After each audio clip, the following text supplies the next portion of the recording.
Pendidikan dan Kebudayaan. Baik, sebagaimana kita ketahui bahwa Jumat lalu Mas Menteri Nadiem Makarim bersama menteri-menteri terkait lainnya dan Kepala BNPB telah mengumumkan penyesuaian SKB 4 Menteri tentang panduan pembelajaran di masa pandemi COVID-19. Untuk mendiskusikan lebih lanjut terkait dengan hal tersebut, khususnya terkait dengan penyesuaian zona kuning untuk dimungkinkan satuan pendidikan dalam zona kuning tersebut melakukan pembelajaran tatap muka dengan protokol kesehatan yang ketat, serta klarifikasi atas berbagai pemberitaan media terkait dengan beberapa kondisi di berbagai daerah di Indonesia. Pada kesempatan sore ini kami mengundang teman-teman media untuk kita sama-sama mendapatkan penjelasan dan klarifikasi untuk meluruskan berita-berita tersebut. Secara khusus sudah hadir bersama kita Bapak Kepala Dinas Pendidikan Nunukan, Bapak Junaidi. Di kesempatan sore ini juga nanti Ibu Direktur Jenderal Bina Pembangunan Daerah Kemendagri akan berkesempatan hadir bergabung dengan kita kemudian. Baik, kepada Bapak Dirjen Paudasmen, kami izin mengundang Bapak terlebih dahulu Pak untuk menyampaikan informasi, klarifikasi, dan berbagai hal-hal yang perlu untuk diketahui oleh media maupun oleh berbagai pemangku kepentingan terkait dengan implementasi penyesuaian SKB 4 Menteri terkait panduan pembelajaran dalam masa pandemi. Baik, kepada Bapak Dirjen Paudasmen, Bapak Jumeri, kami persilahkan Bapak. Terima kasih Bu Evi. Suara saya bisa ditangkap? Jelas Bapak. Ya, Assalamualaikum warahmatullahi wabarakatuh. Selamat sore, salam sejahtera untuk kita semua. Yang saya hormati Pak Junaidi, Kepala Dinas Pendidikan Nunukan, Bu Evi, Kabiro Humas dan kerjasama. Siapa lagi yang hadir ini, yang dari unsur pemerintah, Dinas Bu Nunu, yang mungkin nanti bergabung, teman-teman dari Kemendikbud, serta teman-teman partner kita dari media massa, media sosial, daerah maupun nasional yang hadir, dan terima kasih atas kehadiran Bapak Ibu semua. Pada kesempatan yang berbahagia ini, perkenankan saya menyampaikan beberapa hal yang terkait dengan pelaksanaan pembelajaran tatap muka, pembelajaran jarak jauh, akibat dari pandemi COVID-19 ini. Seperti kita ketahui bahwa PJJ merupakan langkah darurat yang kita lakukan untuk memastikan bahwa anak-anak kita terselamatkan, kemudian hak-hak belajarnya tetap terpenuhi. Nah, dua hal itu yang menjadi pijakan kita agar keinginan kita untuk menghasilkan sumber daya manusia yang ke depan akan menjadi keunggulan negeri ini di saat ulang tahun emas ke-100 tahun nanti, bahwa kami memperhitungkan anak-anak yang sekarang duduk di bangku SD, SMP, SMA inilah yang kelak akan memegang tampuk pimpinan di negeri ini. Kalau saya hitung, 25 tahun yang akan datang, mereka sudah jadi orang-orang yang akan berperan dalam berbagai kehidupan di negeri ini. Nah, atas dasar itu kita harus menyelamatkan mereka dari segala macam penyakit, segala macam risiko kerusakan, kehancuran, tetapi juga mereka harus terdidik, karena mereka yang akan kita pertaruhkan untuk kelangsungan dan kejayaan negeri ini. Berkaitan dengan SKB 4 Menteri, di mana ada izin atau diperbolehkan bagi zona-zona dari satuan pendidikan atau sekolah yang ada di zona hijau dan kuning untuk membuka tatap muka. Nah, kemarin 2 hari yang lalu kami berbincang-bincang dengan, atau hari kemarin, kami berdiskusi dengan semua kepala dinas pendidikan provinsi dan kabupaten kota, LPMP dan BPPAUD, untuk memastikan bahwa implementasi SKB 4 Menteri ini dapat berjalan dengan baik. Kemarin terjadi diskusi yang seru, yang bagus, dan saling bertukar best practice, saling bertukar pengalaman baik yang ada di berbagai kabupaten, berbagai provinsi atau kota, untuk memastikan bahwa implementasi dari SKB 4 Menteri tersebut di lapangan berjalan dengan baik. Dari berbagai hal yang kami amati di media, bahwa kita menyadari bahwa pelaksanaan PJJ tidak ideal karena berbagai hambatan.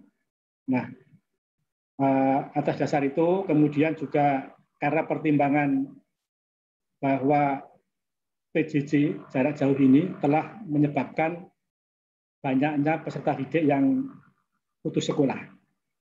Putus sekolah karena beberapa hal. Yang pertama bisa terjadi karena mereka membantu orang tuanya bekerja karena tidak mampu, orang tuanya mengalami penurunan kemampuan ekonominya. Yang kedua, ada persepsi orang tua yang berubah, yakni ketika sekolah tidak masuk atau tidak ada tatap muka di sekolah, orang tua beranggapan tidak ada proses pendidikan. Sehingga mereka mengajukan permintaan untuk tidak membayar sekolah, kemudian dan sebagainya. Minta keringanan dari iuran sekolahnya. Kemudian ada hal yang patut kita khawatirkan, terutama pada jenjang PAUD. Padahal jenjang PAUD ini adalah masa periode emas untuk memberikan penanaman karakter, pengembangan kepribadian, pengembangan fisiknya kepada anak-anak, itu periode emas yang tidak akan kembali lagi. Kalau itu lepas atau hilang, tidak akan kembali. Sementara anak-anak TK kita atau PAUD kita, orang tua berpandangan bahwa tidak perlu sekolah dulu karena mungkin PAUD tidak penting. Padahal ada masa-masa penting di PAUD ini yang harus kita pastikan bahwa anak-anak memperoleh asupan gizi, asupan fisik, asupan pendidikan dan pengasuhan yang baik dari orang tuanya maupun bapak ibu gurunya. Kemudian juga ada kesulitan bagi orang tua adalah orang tua. Tidak semua orang tua punya kemampuan untuk memberikan bimbingan kepada putra-putrinya, terutama dalam pemahaman terhadap mata pelajaran yang diajarkan. Nah, banyak yang menjadi korban ini adalah anak-anak pada kelas awal, yaitu PAUD, SD, dan sampai SMP, itu banyak mengalami kesulitan. Karena mereka penggunaan media sosial juga masih terbatas, kemudian kemampuannya untuk memahami mata pelajaran juga masih terbatas. Permasalahan lain yang terjadi adalah bapak ibu guru yang mengajar mereka itu secara umum karena ini juga platform baru yang belum banyak dipahami, masih gagap terhadap teknologi. Kemudian masih berfokus pada pencapaian target kurikulum. Dan sebagian besar guru-guru kita masih memberikan materi berupa penugasan, sehingga anak-anak ada yang merasa berat. Nah, anak-anak bagi peserta didik yang terjadi adalah bagaimana peserta didik itu mengalami tekanan secara mental, mengalami kejenuhan,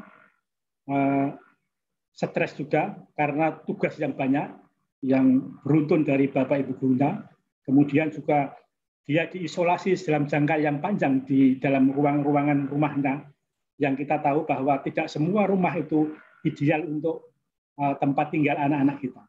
Nah, ini mengalami tekanan. Bahkan ada kecenderungan di berbagai daerah kita menerima laporan ada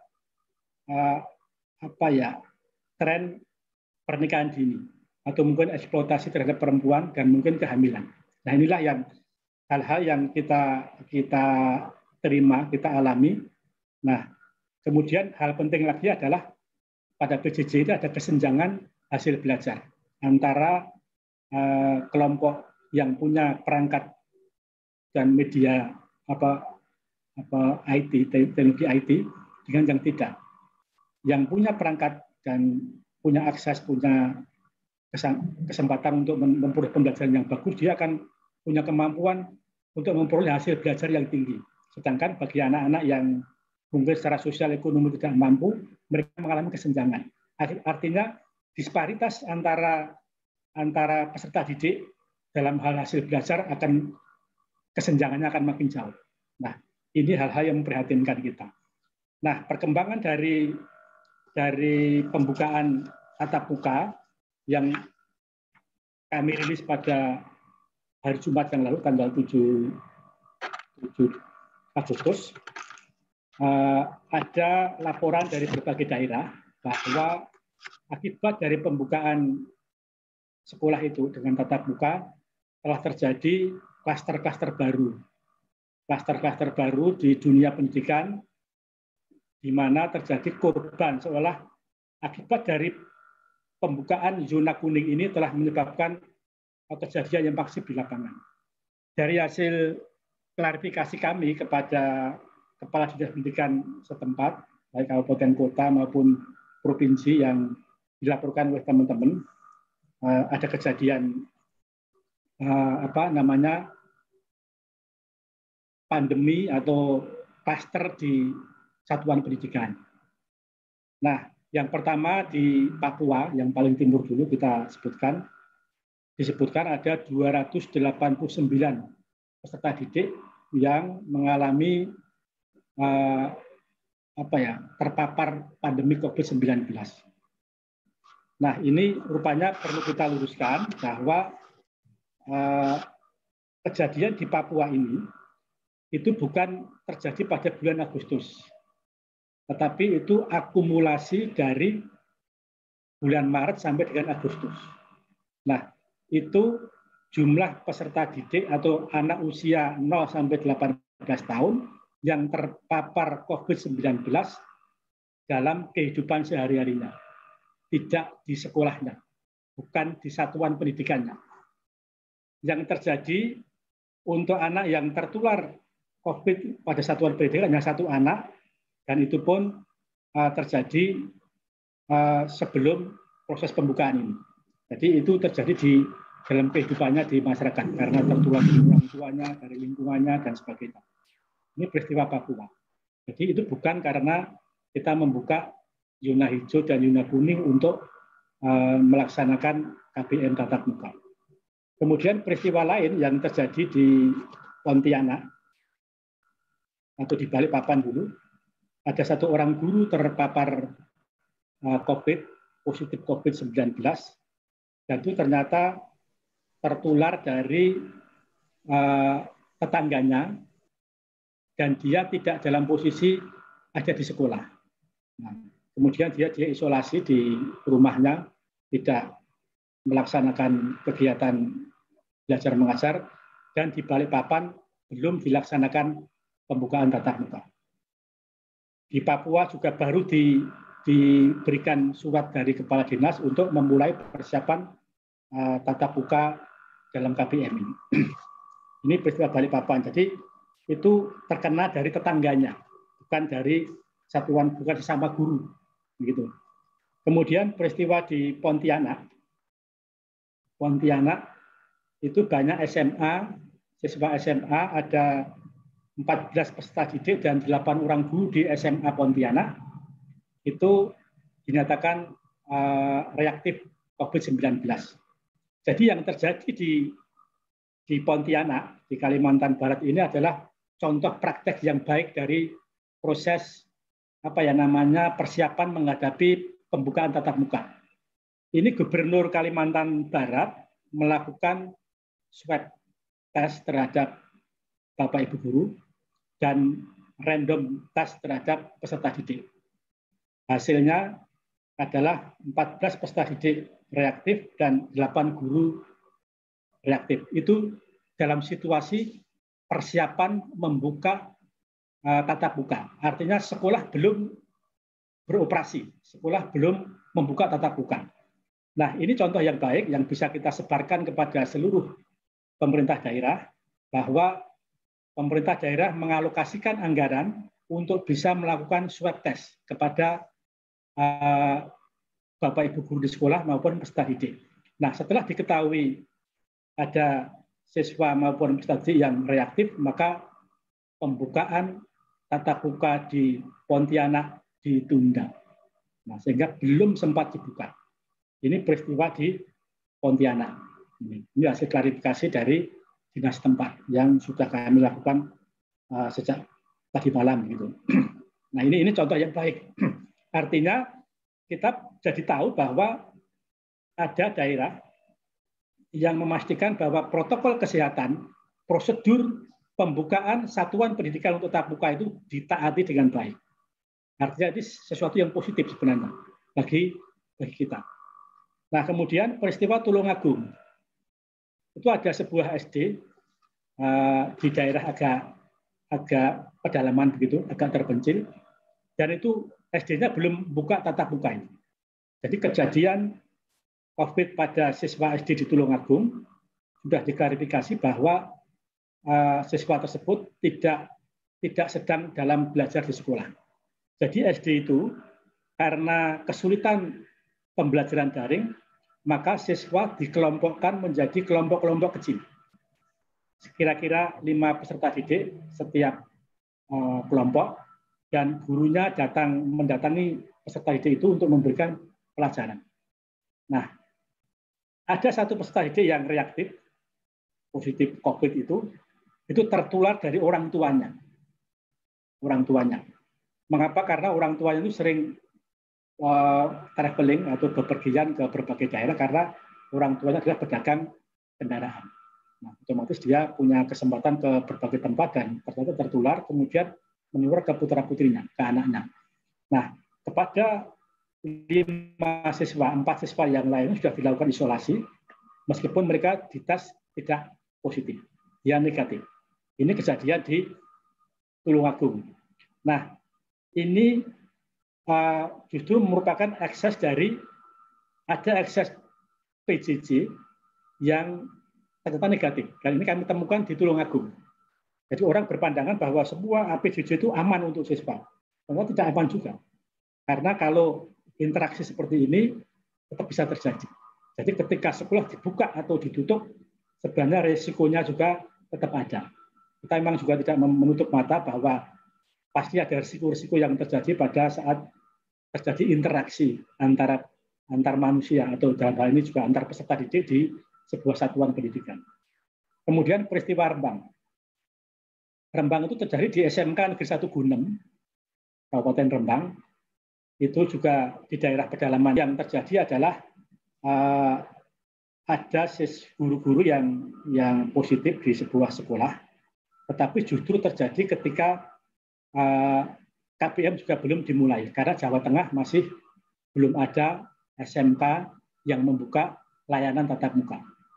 Nah, penularan itu bukan dari satuan pendidikan, tetapi dari unsur lain di pemerintah daerah, karena ada pejabat-pejabat di pemerintah daerah di Rembang yang terkena COVID-19, ada beberapa pejabat yang meninggal di Rembang, dan ini guru ini terpapar karena dari interaksi di situ, bukan karena dari satuan pendidikan. Nah, kami menyadari bahwa ketika nanti membuka layanan tatap muka itu, ada risiko-risiko yang mungkin terjadi, yaitu terjadinya klaster baru di satuan pendidikan. Kepala dinas, kabupaten, kota, dan provinsi, bahwa dinas pendidikan harus memastikan bahwa pembukaan satuan pendidikan untuk melayani tatap muka peserta didik dilakukan satu atas seizin zonanya kuning atau hijau, atas seizin gugus COVID setempat, karena kami yakin bahwa gugus COVID setempat yang paling tahu tentang kondisi suatu daerah atas dasar informasi dari zona yang berlaku secara nasional, dikeluarkan oleh gugus COVID nasional. Nah, bupati atau wali kota atau gubernur mengizinkan, kemudian sekolah itu mengisi daftar isian kesiapan sekolah membuka layanan tatap muka.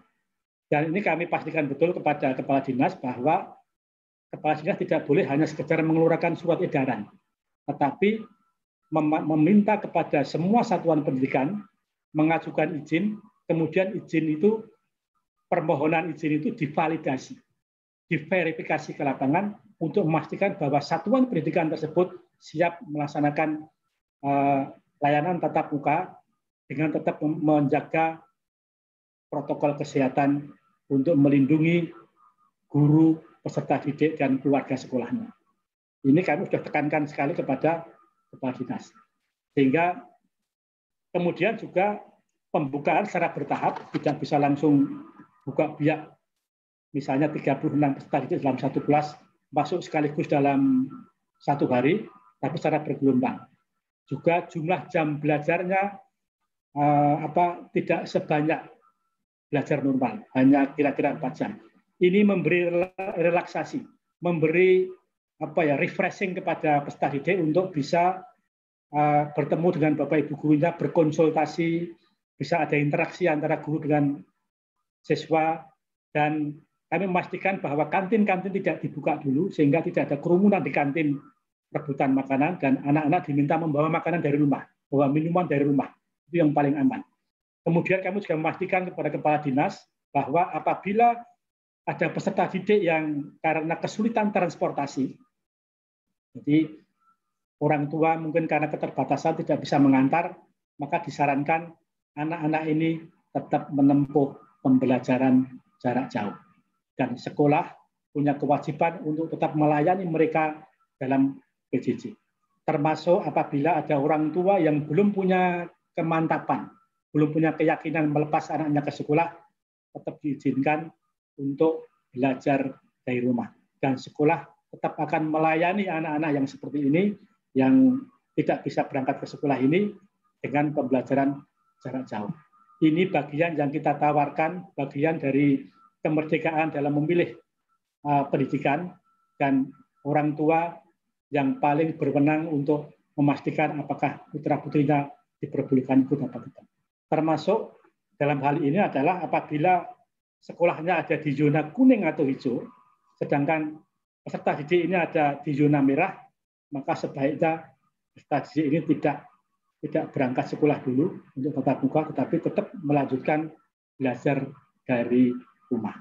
Ini kira-kira beberapa hal yang mungkin bisa kami sampaikan untuk mengklarifikasi, memastikan bahwa informasi yang terjadi tumbuhnya atau timbulnya klaster baru di dunia pendidikan akibat SKB 4 Menteri, relaksasi SKB 4 Menteri, sebenarnya tidak tepat. Dan saya mohon bantuan kepada teman-teman media untuk bisa meluruskan berita ini. Sampai saat ini kami sudah memotret berapa sekolah yang sudah melakukan pengisian daftar isian kesiapan sekolah untuk membuka tatap muka. Itu kami punya datanya, dan ini dari yang melapor ini saat ini sudah ada di zona kuning dan hijau. Zona hijau dan kuning itu yang masih belajar dari rumah itu ada 7.002 sekolah, yang sudah pembelajaran tatap muka itu 1.410 sekolah. Ini laporan sampai hari ini, dan mudah-mudahan ini memperjelas bahwa ternyata dari yang sudah diberi kesempatan saja, tidak semuanya langsung membuka serentak. Dan mereka tetap memperhatikan ketentuan pada SKB 4 Menteri ini, yaitu mengajukan izin kepada Dinas Pendidikan setempat, dan Dinas Pendidikannya akan memverifikasi untuk memastikan apakah sekolah itu siap atau tidak menggelar pembelajaran tatap muka.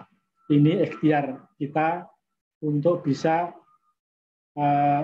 tadi hak belajar anak terpenuhi, tetapi kesehatannya harus tetap dipastikan terjaga. Saya kira itu dulu, nanti bisa disambung dengan yang lain. Assalamualaikum warahmatullahi wabarakatuh.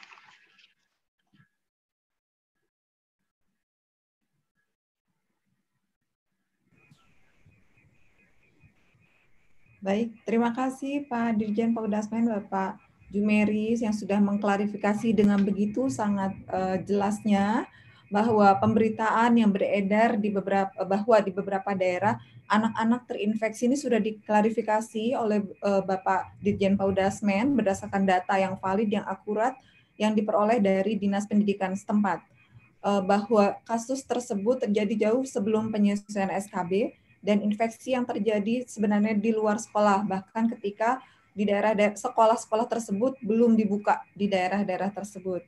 Kemudian bahwa Dinas Pendidikan harus memastikan bahwa pembukaan satuan pendidikan dengan zona hijau atau kuning, tentunya dengan koordinasi dengan gugus tugas sebagai institusi berwenang dan paling mengetahui. Kemudian Pemda mengizinkan, daftar periksa dipenuhi, dan permohonan izin diverifikasi ke lapangan, bahkan untuk melindungi siswa, guru, keluarga. Keputusan pembukaan sekolah merupakan kewenangan Pemda. Dan bagi orang tua yang tidak memperkenankan putra-putrinya mengikuti pembelajaran tatap muka di sekolah ketika satuan pendidikan sudah dibuka di sekolah putra-putrinya tersebut, mempunyai hak untuk tidak mengizinkan dan dipenuhi dengan pembelajaran jarak jauh oleh satuan pendidikan tersebut. Karena tentunya kesehatan dan keselamatan siswa, orang guru, dan orang tua serta masyarakat lebih luas merupakan prioritas utama. Pendidikan sebagai hak anak dipenuhi, begitu ya Pak Dirjen, tetapi juga kesehatan dan keselamatan anak-anak kita tentunya menjadi hal yang utama. Baik, terima kasih Pak Jumeri atas klarifikasi Bapak yang sudah sangat begitu jelas untuk meluruskan berbagai pemberitaan yang belakangan ini beredar. Baik, selanjutnya kami mengundang Bapak Kepala Dinas Pendidikan Nunukan, Bapak Junaidi, untuk menyampaikan gambaran atau terkait dengan implementasi penyesuaian SKB di wilayah Nunukan. Silakan Pak. Mohon izin. Assalamualaikum warahmatullahi wabarakatuh. Yang saya hormati, yang saya banggakan Bapak Dirjen, Bapak Ibu Kepala Biro, dan teman-teman media seluruh yang hadir pada hari ini. Pertama-tama saya menyampaikan titip salam dari Ibu Bupati Kabupaten Nunukan, Ibu Haji Laura Asmin. Titip salam buat kita semua, salam hangat. Dan kemudian yang kedua, mungkin kami menyampaikan dengan gambar, dengan virtual gambar. Mudah-mudahan ini bisa saya terangkan langsung situasi dan kondisi di wilayah Kabupaten Nunukan. Bisa kami lewat gambar langsung kita jelaskan, Bapak Dirjen, Bapak Ibu, jika diperkenankan. Silakan Pak. Silakan Pak. Silakan Pak Junaidi. Teman-teman host mohon dibantu untuk Pak Junaidi share audio. Silakan Bapak. Jadi kita Kabupaten Nunukan yaitu wilayah ada 3 wilayah. Yang pertama wilayah perkotaan itu berada di Kecamatan Nunukan dan Nunukan Selatan, itu wilayah 1. Kemudian wilayah 2 itu pulau yang terluar yaitu Pulau Sebatik, yang pulaunya terbagi 2 antara Indonesia dengan Malaysia. Pulau Sebatik, di situ ada 5 kecamatan, perbatasan langsung darat dan lautnya. Kemudian yang ketiga di wilayah 3 itu daerah 3T. Ini terisolir, tidak ada akses sarana transportasi seperti yang kita lihat. Nampak bahwa Bapak Presiden kita Republik Indonesia pernah ke wilayah Krayan, yaitu tahun 2019 kemarin.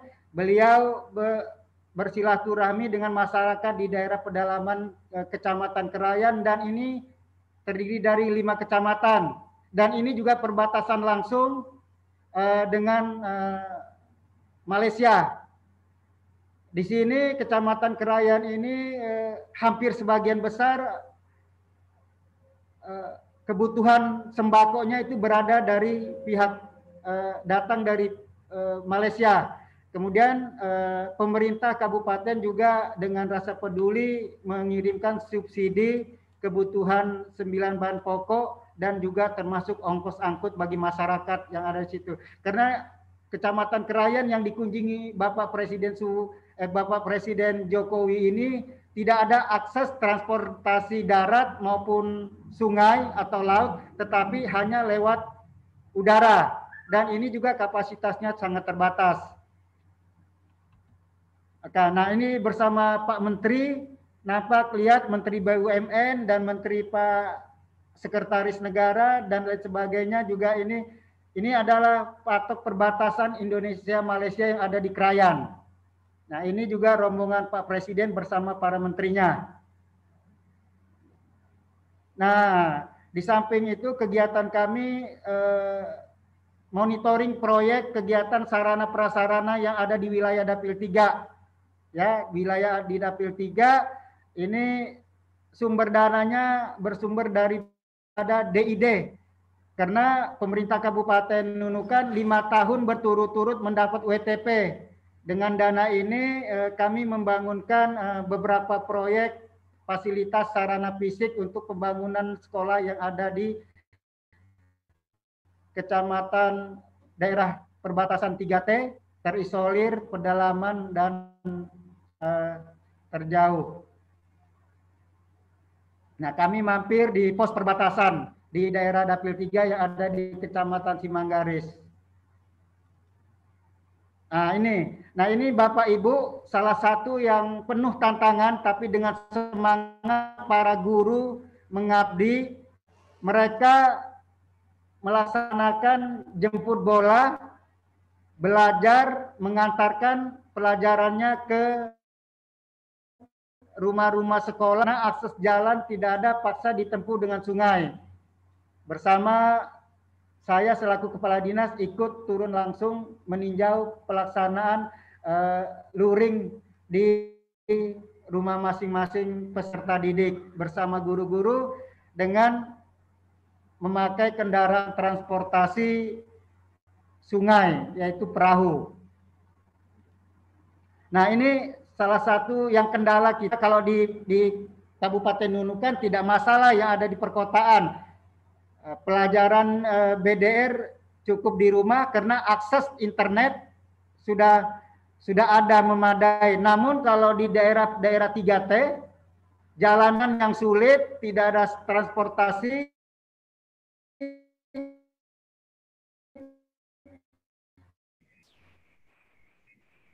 dari desa ke desa, luring ke rumah-rumah peserta didik. Ini berada di daerah pedalaman yang tidak ada jaringan internet. Perlu Bapak Ibu ketahui bersama bahwa di Kabupaten Nunukan hampir 30% tidak ada jaringan internet. Dari desa yang ada di Kabupaten Nunukan dengan 21 kecamatan. Dan 13 kecamatannya semua berada di. Nah, ini salah satu kegiatan kemarin PPPD pertama kali adanya situasi COVID-19 yang seluruh negara termasuk Indonesia. Nah, PPDB untuk yang pertama kali di Kabupaten Nunukan kami laksanakan secara online. Kemudian pendaftaran ulang kita laksanakan dengan cara langsung, peserta didik atau orang tuanya langsung datang ke sekolah masing-masing untuk melakukan pendaftaran ulang dengan PPDB tahun 2020-2021 yang kemarin. Dan perlu diketahui secara online yang pertama kali dilaksanakan di Kabupaten Nunukan bagi wilayah yang ada akses internetnya. Namun yang tidak ada wilayah akses internetnya tetap secara untuk pendaftarannya. Nah, ini Dinas Pendidikan dalam mengacu kepada SKB 4 Menteri menghadapi pembelajaran tatap muka, Dinas Pendidikan melakukan sosialisasi kepada guru-guru tentang bagaimana mekanisme dan harus mengikuti protokol COVID-19, baik pelindungan wajah maupun sanitizer dan pencuci di sekolah masing-masing. Kami selalu turun ke lapangan, baik yang ada di wilayah 1, wilayah 2, dan wilayah yang ada di pedalaman. Nah, ini salah satu kegiatan Dinas Pendidikan langsung turun ke lapangan mengecek persiapan-persiapan sekolah yang memang direkomendasikan layak untuk melaksanakan tatap muka. Dan perlu diketahui Bapak Ibu semuanya, di awal bulan Agustus, di 2 minggu itu kita zona hijau semuanya. Di 21 kecamatan hijau. Namun apa mau dikata, baru aja ada perjalanan seseorang dari luar ke Nunukan akhirnya membawa virus COVID-19. Jadi kembali sempat bertahan zona hijau selama 3 minggu, namun baru-baru ini ada satu kasus COVID-19. Nah, ini bisa kita lihat rekaman video Bapak Ibu ya. Ini bagaimana guru-guru melaksanakan dengan penuh tanggung jawab untuk mencerdaskan kehidupan bangsa, untuk generasi anak bangsa yang ada di daerah perbatasan. Kami memfasilitasi perahu sampan untuk menyusuri sampai ke tempat tugas mana sekolah itu berada. Jadi bisa lihat, nah di sini 240 desa itu tersebar di daerah pedalaman-pedalaman di pesisir sungai. Ya, kemudian 21 kecamatan dan 13 kecamatannya itu daerah perbatasan terisolir dan terluar. Dan semuanya ada jaringan internet di wilayah Dapil 3, daerah 3T tersebut. Cukup menantang bagaimana kami melaksanakan tanggung jawab moral untuk mencerdaskan anak-anak bangsa yang ada di perbatasan Kabupaten Nunukan ini. Demikian barangkali bisa saya sampaikan, barangkali mungkin ada tanya jawab dan lain sebagainya. Dan sebelum saya mengakhiri penyampaian saya mohon kepada Bapak Dirjen untuk bisa melihat langsung dan nantinya bisa membuat program kegiatan, dan kami usulkan kepada daerah yang 3T diberikan jaringan internet kepada semua sekolah yang ada di daerah 3T, sehingga laporan-laporan kesiswaan, jumlah murid yang mau ikut ujian, laporan depodik dan sebagainya bisa all out yang kami terima di Dinas Pendidikan. Ini mereka perlu biaya besar, Bapak. Baik, Pak. Iya, Pak. Baik. Terima kasih. Saya catat, Pak. Iya, Pak. Baik, terima kasih Bapak Junaidi, Bapak Kepala Dinas Pendidikan Nunukan yang sudah menyampaikan share bagaimana implementasi di daerah Nunukan. Tadi satu hal yang dapat kita sama-sama highlight adalah sebagai gambaran bahwa satuan pendidikan di daerah 3T menghadapi kesulitan untuk melaksanakan PJJ karena minimnya akses. Hal ini tentu dapat berdampak negatif terhadap pertumbuh kembang dan psikososial anak secara permanen bahkan. Saat ini tadi gambaran sebenarnya dari bahwa saat ini 88% dari keseluruhan daerah 3T berada di zona kuning dan hijau. Tentu dengan adanya penyesuaian SKB 4 Menteri ini, satuan pendidikan yang siap dan ingin melaksanakan pembelajaran tatap muka memiliki opsi untuk melaksanakan secara bertahap dan dengan protokol kesehatan yang ketat. Baik, terima kasih Pak Junaidi, Pak Jumeri dan Bapak Junaidi. Kami kiranya akan lanjut kepada masuk ke dalam sesi tanya jawab. Baik, sebelum masuk ke sesi tanya jawab, saya sampaikan panduan singkat sesi tanya jawab untuk teman-teman yang telah hadir. Yang pertama bahwa sesi tanya jawab mohon fokus pada topik bincang sore hari ini, yaitu evaluasi implementasi penyesuaian SKB 4 Menteri. Yang kedua, teman-teman media silakan mengaktifkan video yang ketika hendak bertanya, menyampaikan pertanyaan, dan mohon menyebutkan nama dan asal media, serta nanti maksimum 2 pertanyaan, sehingga teman-teman lain juga dapat mendapatkan kesempatan. Baik, terima kasih Bapak Jumeri dan Bapak Junaidi. Kami izin mengundang, kesempatan pertama kami mengundang dari Medcom. Silakan. Ya, halo Bu Evi. Silakan Mas Ilham. Ya, izin Pak Jumeri. Ini tadi mau menanggapi klarifikasi yang disampaikan Pak Jumeri. Itu andai memang siswa dan guru itu tertular di luar sekolah dan sebelum sekolah dibuka, artinya kan mereka tetap berpotensi membawa virus itu ke sekolah, Pak. Dan menularkannya juga di sekolah. Nah, dalam kondisi ini, konkretnya Kemendikbud itu mengantisipasinya seperti apa? Terus kan tadi juga disebutin ada usulan melakukan tes rapid sebelum membuka sekolah tatap muka. Nah, usulan ini sebenarnya efektif apa enggak, Pak? Terus secara teknis, apakah memungkinkan semua sekolah itu menerapkan rapid test sebelum membuka sekolah? Terus pertanyaan kedua, dari laporan KPAI ini, Pak. Banyak sekolah yang membuka sekolah di zona hijau, ternyata juga sebelumnya tidak ngisi daftar periksa itu, Pak. Terus itu nanti gimana prosedurnya Dikbud bisa memastikan kalau misalkan daftar periksa itu memang dijalankan dengan benar oleh sekolahnya masing-masing, Pak. Itu aja Pak Jumeri. Terima kasih. Terima kasih, Mas. Ilham dari Medcom. Bapak silakan Pak Jumeri, tadi berita tentang bahwa memang tadi disampaikan sudah sangat clear oleh Bapak Dirjen Paudasmen bahwa kasus-kasus tersebut terjadi di luar sekolah, bagaimana ini relevansinya dengan potensi penularan ketika sekolah dibuka. Yang kedua tadi praktik baik rapid test, apakah efektif dan bagaimana teknisnya untuk dimungkinkan di masing-masing sekolah.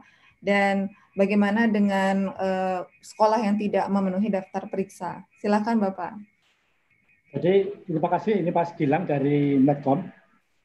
Jadi untuk Bapak Ibu guru yang beraktivitas di luar, kemudian tertular di luar, memang ada risiko akan terbawa ke sekolah ketika dia mengajar. Makanya ini ada satu mekanisme di petunjuk teknis yang kami sebarkan ke sekolah-sekolah, bahwa untuk guru-guru yang mengalami reaktif atau positif COVID-19 tidak diperkenankan untuk masuk sekolah. Bahkan untuk Bapak Ibu guru atau peserta didik yang mengalami batuk, pilek, dan sakit itu tidak diperkenankan untuk datang ke sekolah. Kemudian ketika masuk ke sekolah, maka semua warga atau semua siapa saja pengunjung sekolah itu wajib tes untuk termogan, untuk cek suhu, agar yang lebih dari 37 tidak boleh masuk ke sekolah. Ini filter-filter yang kita berikan. Kemudian juga peserta didik yang tadi berasal dari daerah merah pun disarankan tidak datang ke sekolah dulu. Diminta tidak datang ke sekolah dulu untuk bertahan di rumahnya dulu, agar tidak memberi kemungkinan untuk tertular.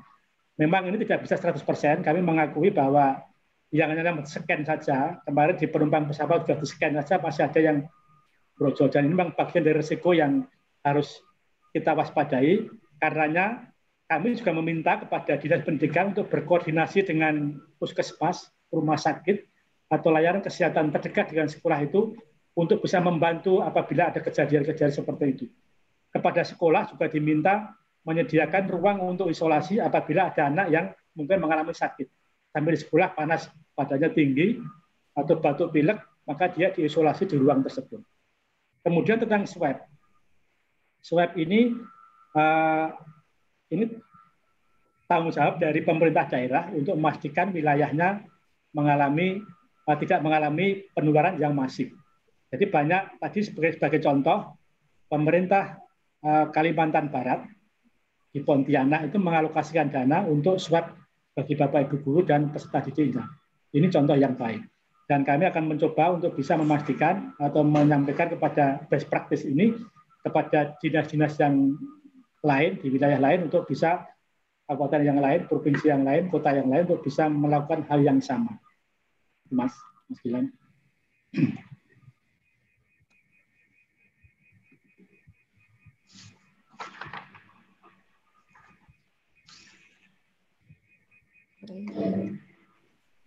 Baik, terima kasih Pak Dirjen Paudasmen, Bapak Jumeri. Selanjutnya kami mengundang dari Detik. Halo Bu Evi, suara Silakan. saya kedengaran? Ya, clear, silakan Mbak Rahel. Oke. Ya, saya Rahel Bu, Pak dari Detik. Pertanyaan saya yang pertama, tadi Pak Jumeri sempat menyebutkan udah ada beberapa sekolah yang melakukan tatap muka. Nah itu kalau boleh tahu, mayoritas itu di wilayah-wilayah mana aja ya Pak? Dan kalau boleh juga apa datanya bisa di-share juga ke wartawan. Terus pertanyaan selanjutnya itu terkait ini. Di SKB 4 Menteri kan ada disarankan juga bahwa sekolah melakukan shifting karena kapasitas dibatasi 18 anak per kelas. Nah, dan di situ juga disebutkan kalau harus orang tua harus memberikan izin juga kepada anak-anak. Berarti kan dalam satu kelas itu nggak semua siswanya bisa melakukan tatap muka apabila sekolah udah membuka. Nah, terkait pengaturan ini berarti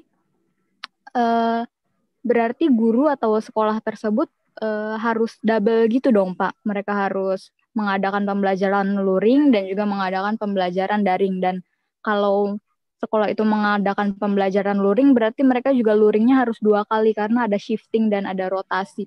Nah, terkait itu apakah pengaturan itu bukannya malah memberatkan guru ya Pak untuk melakukan pembelajaran, karena guru harus kerja 2 kali dan menguras energi guru lebih banyak.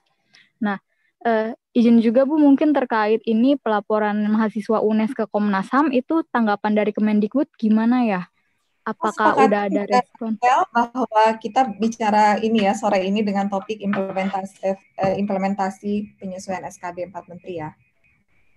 Oke, Ya, oke. Baik. Terima kasih Mbak Rahel, videonya tidak aktif. Baik, Pak Jumeri, 2 pertanyaan Pak. Yang pertama, ini data terkait dengan data mayoritas sekolah yang sudah dibuka berada di zona atau daerah mana. Kemudian yang kedua, pengaturan PJJ dan tatap muka Pak. Silakan Bapak. Terima kasih Mbak Rachel dari Detikkom. Jadi untuk sekolah-sekolah yang sudah melayani tatap muka, itu tadi jumlahnya cukup banyak. Itu ada di wilayah-wilayah di Sumatera yang kelompok daerah hijau dan kuning yang sudah banyak. Kemudian Kalimantan bagian barat, kemudian Sulawesi Utara, Papua Barat, NTT, sedangkan di Jawa relatif masih sedikit. Gitu. Kemudian tentang tadi, kalau ada orang tua yang tidak mengizinkan putra-putrinya masuk ke sekolah, apakah ini tidak memberatkan gurunya? Karena harus melaksanakan 2 model pembelajaran, yaitu PJJ dan tatap muka. Jadi Mbak Rachel, ini aturan kita atau yang akan dilakukan sekolah, itu jam belajarnya hanya maksimal 4 jam, dari biasanya 7 jam. Nah, sehingga banyak guru-guru yang pada saat tatap muka pun tidak melaksanakan pembelajaran. Saya tidak mengatakan menganggur, ya, karena guru itu sebenarnya pekerjaannya banyak.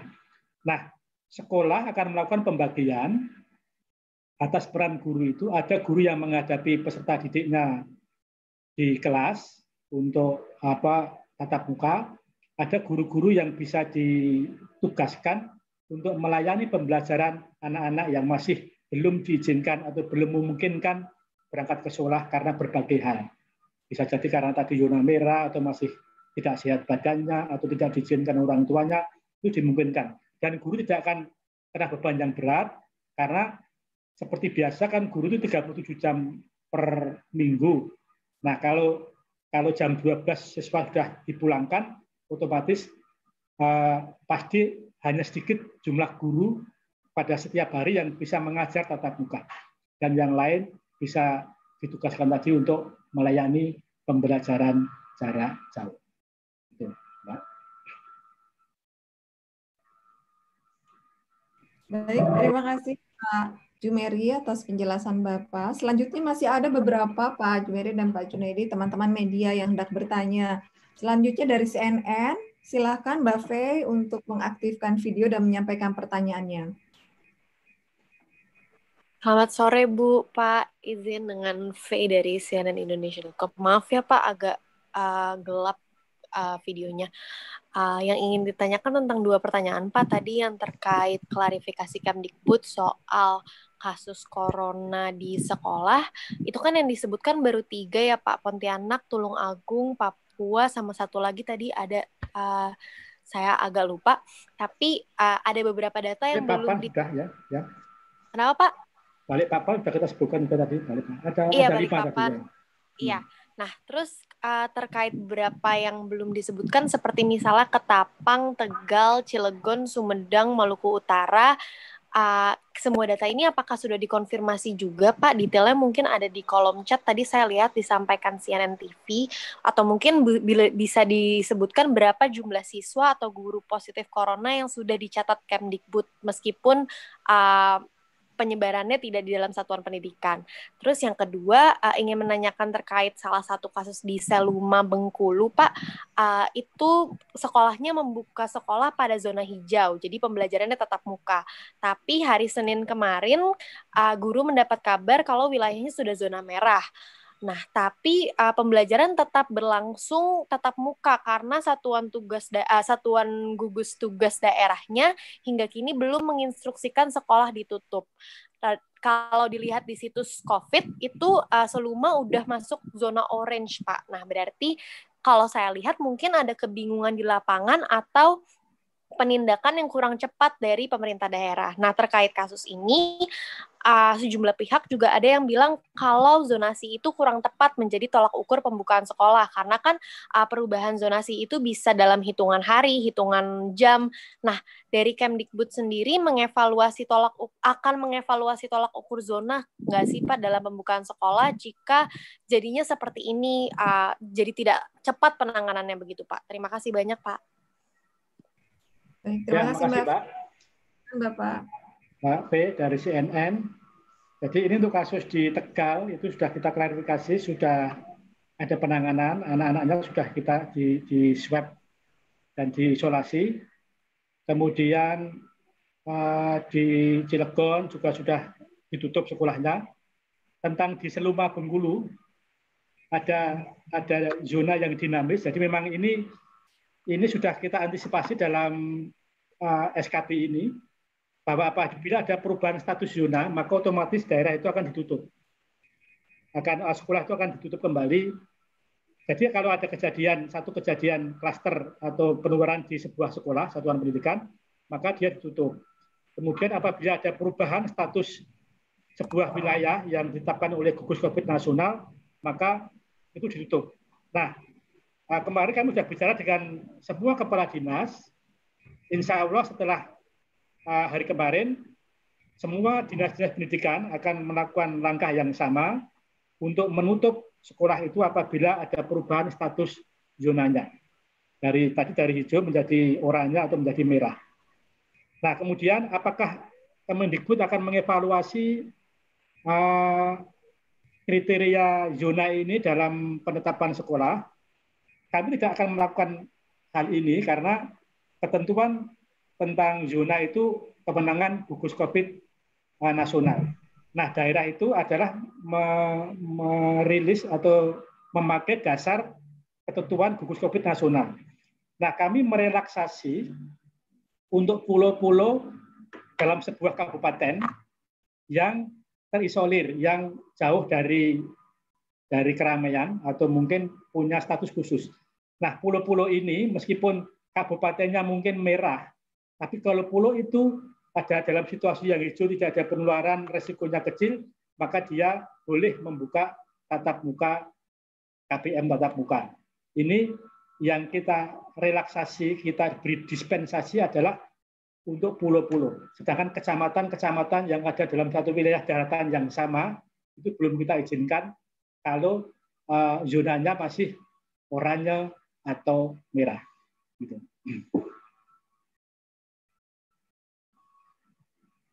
Tentang jumlah peserta didik yang terpapar COVID meskipun belum proses pembelajaran, kami sudah melakukan pendataan atas dasar nanti laporan dari masing-masing kepala dinas. Jadi sampai saat ini memang karena sebagian besar sekolah belum membuka dan kejadian itu akan kita rekap untuk kami jadikan dasar untuk mengambil langkah-langkah berikutnya. Terima kasih, Mbak. Oke. Baik, terima kasih Pak Dirjen, Pak Jumeri. Selanjutnya sudah clear ya Mbak V dan teman-teman. Selanjutnya kami mengundang dari Antara, ada Mbak Indri. Silakan Mbak Indri untuk mengaktifkan video dan menyampaikan pertanyaannya. Silakan. Iya Bu, terima kasih. Maaf videonya nih Bu, lagi di daerah 3T. Gimana ini? Di mana Mbak? Di Tanah Datar Pak. Oh, Tanah Datar ya. Ya, di pinggiran ini Pak, di gunungan Pak. Jadi sinyalnya agak kurang bagus Pak. Ini izin Pak Dirjen mau nanya Pak. Ini kan di zona hijau dan kuning itu kan udah diizinkan buka sekolah. Tapi masalahnya tuh sebagian besar tidak mentaati SKB itu Pak. Contohnya nih Pak, saya kan dari Indragiri Hulu, Riau. Halo Pak. Halo, ya, dan Tanah Datar itu justru yang anak SD udah masuk Pak. Padahal di SKB itu kan anak SD nanti kan 3 bulan berikutnya baru boleh masuk gitu Pak. Terus selanjutnya Pak, untuk rapid test atau swab itu boleh nggak Pak kalau misalnya sekolah pakai dana BOS gitu Pak? Ya, Ya. boleh satu lagi Bu untuk Pak Junaidi. Bu. Oke, silakan. Ya. Singkat ya Mbak. Silakan. Ya, Pak Junaidi, ini kan di Nunukan ini berbatasan langsung dengan Malaysia. Nah, itu lalu lintas antar negara kan cukup padat nih. Bagaimana Pak Bapak menjamin keselamatan anak didik itu Pak kalau sekolah itu dibuka Pak? Terima kasih. Terima kasih Bu. Terima kasih. Pertama kami mengundang Bapak Dirjen Prodasmes. Silakan Bapak untuk dua pertanyaan Ya, dari Mbak Indri di Tanah Datar. Terima kasih Mbak informasinya. Jadi untuk SKB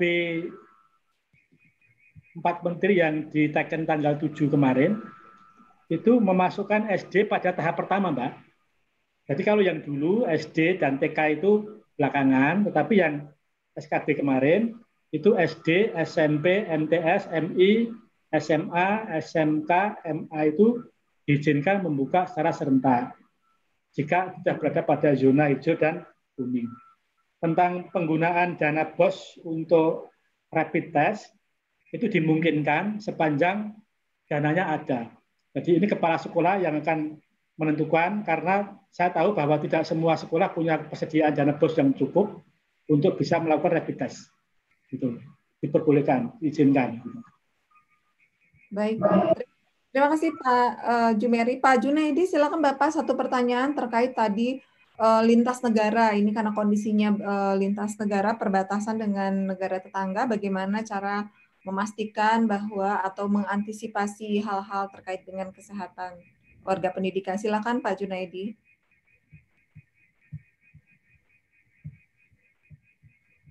Pak Junaidi. Teman-teman. Halo. Ya, silakan Bapak. Silakan Pak Junaidi, satu pertanyaan terkait dengan tadi Pak kondisi lintas negara. Silakan.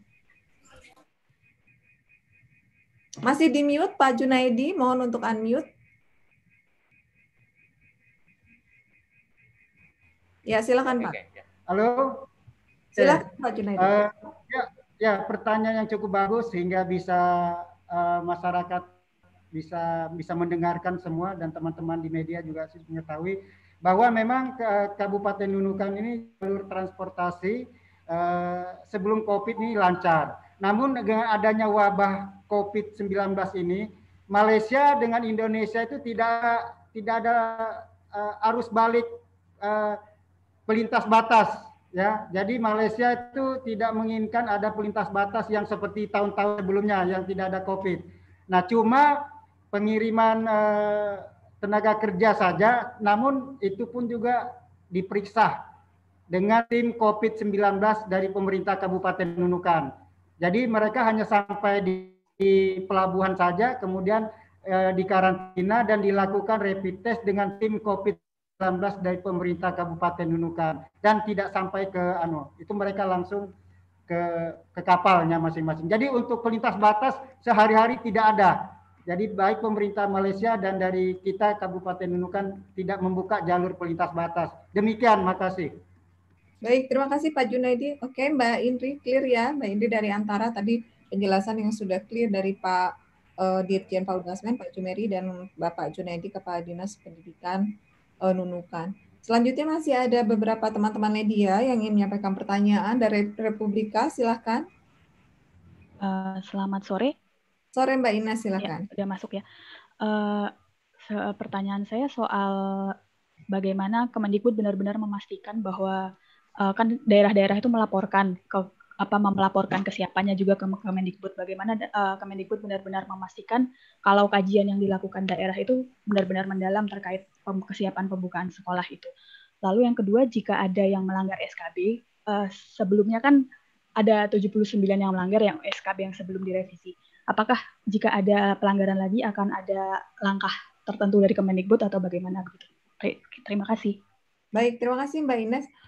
Pak Jumeri, Pak Dirjen, mohon menyampaikan ini Pak penjelasan terkait dengan tadi enforcement-nya begitu ya Pak ya. Silakan Bapak. Ya. Terima kasih Bu Evi. Mbak siapa dari Republika ya? Mbak Inas dari Republika. Mbak Ines. Sebenarnya saya harus masuk ke room lain ini karena tadi sampai jam 5 saya mungkin ada rapat lain. Tapi setelah ini saya off dulu ya. Saya sudah minta izin lewat chat. Jadi Mbak Ines untuk memastikan enforcement bahwa SKB itu ditaati, itu kami akan mengadakan koordinasi rutin dengan Kepala Dinas Pendidikan Kabupaten Kota dan Provinsi lebih intensif karena kami menyadari bahwa seringkali di daerah itu kesulitan dalam mengimplementasikan sebuah kebijakan.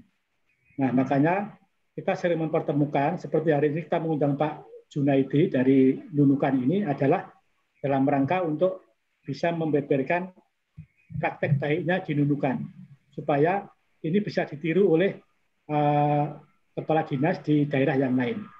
Karena memang kami menyadari bahwa ketentuan kadang-kadang tidak dibaca secara lengkap, tapi hanya parsial. Nah, dengan cara seperti ini, cara komunikasi seperti ini, dengan informasi dari media, ada pertanyaan ini merupakan masukan bagi kami juga, dan kami berterima kasih atas semua masukan itu. Kami akan mengolah semua informasi, tentu kami akan berkoordinasi ke internal untuk bisa mengambil langkah-langkah yang paling memungkinkan. Apabila ada sekolah yang melanggar SKB, apa sanksinya? Nah, kami melakukan teguran kepada kepala dinasnya. Nah, yang memberi sanksi adalah pemerintah daerah atau dinasnya. Mengapa demikian? Apa Kemendikbud lepas tangan, lepas tanggung jawab? Tidak. Karena urusan pendidikan adalah urusan konkuren. Sesuai dengan Undang-Undang 23 tahun 2014, ada pembagian kewenangan untuk penanganan pendidikan. Ada yang lebih tepat di tangan pemerintah pusat, seperti perguruan tinggi, karena itu lintas kabupaten, kota, dan lintas provinsi. Ada yang ditangani oleh Dinas Pendidikan provinsi. Nah, seperti SMA, SMK, dan SLB itu lintas kabupaten, itu pemerintah provinsi. Ada yang ditangani oleh pemerintah kabupaten, itu untuk SD, SMP. Nah, yang mengangkat dan memberhentikan kepala sekolah satuan pendidikan adalah pemerintah daerah. Pasti kepala-kepala SD, kepala SMP itu akan taat kepada bupatinya, wali kotanya.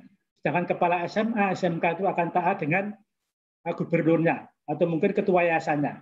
Inilah pembagian tugas. Kami akan menegur dinasnya, kemudian dinas yang akan memberi punishment atau memberi teguran lebih keras kepada sekolahnya, satuan pendidikannya.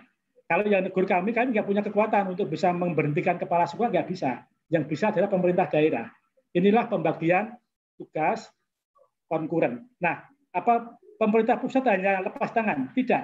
Kami membuat regulasi untuk menetapkan kurikulumnya, kemudian pengaturan peserta didiknya, kemudian pengaturan gurunya, kemudian juga kami memberikan dana BOS untuk operasional sekolah di daerah. Kemudian kami juga memberikan BOP untuk TK atau PAUD. Kami juga memberikan bantuan-bantuan berupa bantuan pemerintah hibah kepada sekolah-sekolah. Kami juga memberikan DAK. DAK itu adalah bantuan pemerintah pusat yang dititipkan ke pemerintah daerah untuk diberikan kepada sekolah-sekolah. Inilah bentuk tanggung jawab pemerintah pusat terhadap daerah. Nah, sedangkan tadi eksekusi kemudian koordinasi langsung ada di tangan daerah. Kalau kami langsung dari pusat, tentu rentang kendali kami akan sangat luas dan itu tidak memungkinkan. Nah, inilah urusan yang bagi-bagi urusan antara pemerintah pusat dan daerah. Kami tetap bertanggung jawab untuk bisa memastikan penyelenggaraan pendidikan di setiap satuan pendidikan dimanapun di wilayah Indonesia ini berjalan dengan baik. Maka tadi kami akan terus berkoordinasi intensif dengan kabupaten kota dan provinsi untuk memastikan bahwa aturan-aturan yang terkait dengan pembelajaran tentang keselamatan pendidik, peserta didik, keuangan sekolah dilaksanakan dengan sebaik-baiknya. Gitu, Mbak. Ini saya boleh izin, Bu. Baik, terima kasih. Bapak ada satu lagi apabila Bapak berkenan. Oke, satu dulu. Silakan Mbak Weni. Karena Bapak Dirjen ada agenda lain, silakan Mbak Weni. Pak Dirjen, mumpung belum pergi, yang saya jadi concern saya adalah yang tadi ya, keluhan-keluhan tentang stres, lebih ke masalah mental dari penyelenggaraan PJJ, misalnya seperti kejenuhan dan sebagainya. Nah, beberapa waktu yang lalu saya sempat mengusulkan tentang pemberdayaan guru BK. Yang saya ingin tanyakan bagaimana, apakah sudah ada kerjasama dari kementerian atau Direktorat Dasmen untuk dan PAUD ya, untuk mengatasi ini, memberdayakan guru-guru BK, karena guru BK itu kan takut juga sama dinas gitu. Plus banyak sekali beban. Kalau saya wawancara beberapa guru BK di sini ya, kebetulan saya di daerah, mereka itu mengeluh sudah banyak banget beban gitu. Nah, saya nggak tahu apakah ini menjadi pemikiran. Kalau menurut saya memang keselamatan anak-anak itu penting ya, keselamatan secara fisik ya, tapi yang menurut saya tidak kalah penting adalah keselamatan mental, keselamatan jiwa, karena ini dibawa seumur hidup sama anak-anak. Jadi kayak tadi kekerasan seksual, nanti jadi bahan, anak-anak ini jadi bahan kekerasan dari orang tuanya, dan karena orang tuanya yang harus menghandle sekolah mereka ketika PJJ gitu. Kenapa ini jadi concern saya? Karena PJJ ini jumlahnya paling banyak kan Pak, bener nggak? Jumlahnya berapa sih datanya kalau yang ikut PJJ ini, kalau yang zona hijau kan paling berapa persen, plus zona kuning ya, kalaupun dibuka gitu. Nah, sisanya ini berapa banyak?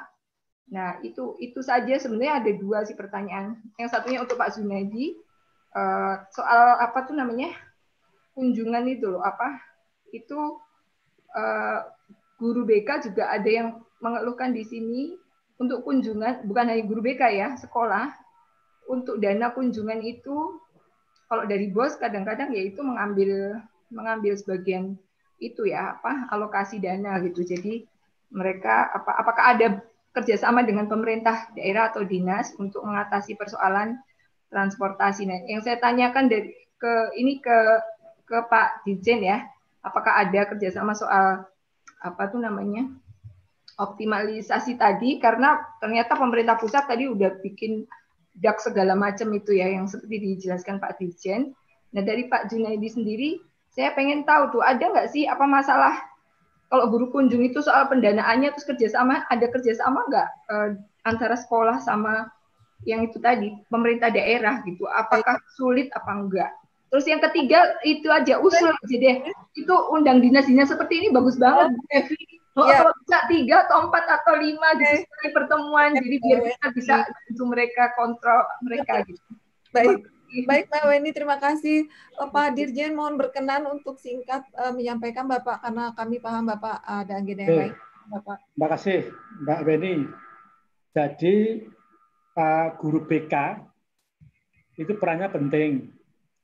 Kemudian saya sebagai pernah dari guru, pernah dari kepala sekolah, punya pengalaman ada kasus-kasus dalam rumah tangga, dalam rumah itu terbongkar oleh guru BK di sekolahnya. Nah, inilah yang kita lindungi dari anak-anak kita secara psikologis supaya tidak tertekan.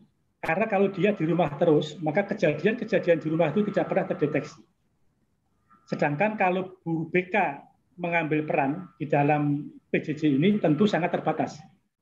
Karena biasanya anak itu akan mengungkapkan perasaannya, kegalauannya, itu tentu butuh waktu yang nggak panjang untuk bisa bercerita. Kemudian guru BK akan mendengarkan cerita itu secara panjang, dan nanti biasanya akan baru terbuka itu permasalahannya itu. Nah, tentu dalam PJJ ini terbatas sekali kemampuan atau peran dari guru BK ini sangat terbatas, sehingga itulah salah satu pertimbangan mengapa SKB 3 Menteri ini dikembangkan untuk zona kuning. Itu dalam rangka membuka ruang yang selama ini tertutup dari anak-anak kita, ruang yang sempit, yang picik di dalam rumahnya, agar bisa terbuka lebih lebar. Agar hal-hal yang terjadi kepada anak-anak kita itu bisa diurai, bisa dibuka, kemudian bisa diberi solusi oleh guru-guru BK kita. Dan ini tentu menjadi bagian dari tugas pemerintah daerah dinas pendidikan untuk meningkatkan peran dari guru BK ini. Karena tadi sudah saya sebutkan bahwa eksekusinya ada di lapangan. Yang memegang langsung guru itu adalah pemerintah daerah, yang mengangkat dan memberhentikan guru itu adalah pemerintah daerah. Ini kan kita terus akan intensif dengan Dinas Pendidikan untuk ke sana. Nah, kami sudah menemukan di beberapa daerah ada digital counseling, ada konseling secara digital.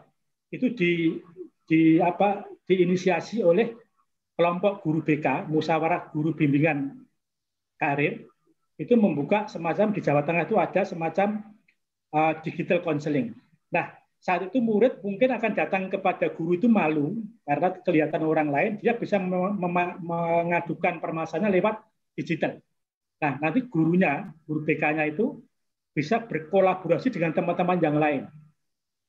Jadi misalnya ada kasus seperti ini, dulu seperti apa solusi di sekolah lain itu bisa share antar guru BK untuk bisa menyelesaikan, membantu anak ini mendapatkan penyelesaian atas kasus yang dialami, tekanan yang dialami, kondisi psikologis yang dialami.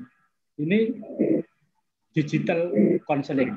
Nanti di kesempatan lain kita akan bicara tentang digital counseling secara lebih mendalam, karena ini waktu kita terbatas.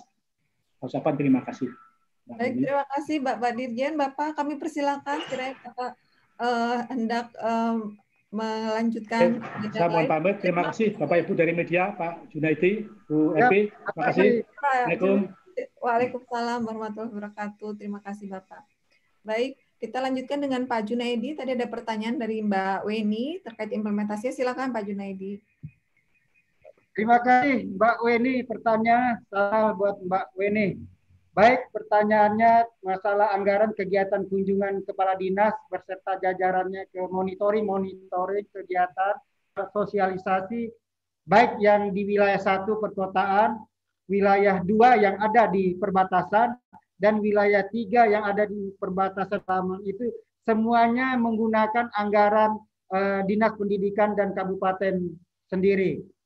Baik kegiatan sosialisasi, monitoring kegiatan proyek, dan lain sebagainya. Bahkan pada saat melaksanakan ujian dan sebagainya, mengantar soal, mengantar ijazah ke daerah-daerah pedalaman, itu semuanya menggunakan anggaran Dinas Pendidikan, kegiatan Dinas Pendidikan dan Kebudayaan Kabupaten Nunukan. Namun perlu saya tambahkan, perpanjangan tangan Dinas Pendidikan itu ada 7 UPTD di masing-masing wilayah kecamatan. Ya, ada 7 PTD, yang di Kota Nunukan itu ada 2, yang di wilayah Sebatik, Pulau Terluar, perbatasan itu ada 2, dan kemudian ada 3 yang di daerah Dapil 3, perbatasan, pedalaman, dan terisolir itu ada 3. Dan mereka juga kita anggarkan operasional mereka dan kegiatan-kegiatan mengunjungi sekolah-sekolah untuk sosialisasi, rapat, dan lain sebagainya. Demikian, terima kasih. Baik, terima kasih Pak Junaidi sudah berkenan menyampaikan penjelasan share praktik baik yang berada di Nunukan, kemudian juga berkenan untuk menjawab pertanyaan teman-teman media yang telah hadir bersama kita sore hari ini. Baik teman-teman media, kami ucapkan terima kasih. Kita telah sama-sama mendapatkan klarifikasi tadi dari Bapak Dirjen Paudasmen, Bapak Jumeri, dan juga share dari Bapak Junaidi di kesempatan sore hari ini. Beberapa hal yang dapat kita highlight sama-sama, tadi kita sudah sama-sama mendapatkan informasi klarifikasi bahwa pertama pemberitaan yang beredar bahwa di beberapa daerah anak-anak siswa-siswa terinfeksi ini sudah diklarifikasi dengan data yang akurat, kasus terjadi sebelum penyesuaian SKB, dan infeksi terjadi di luar sekolah, bahkan ketika sekolah belum dibuka di daerah-daerah tersebut.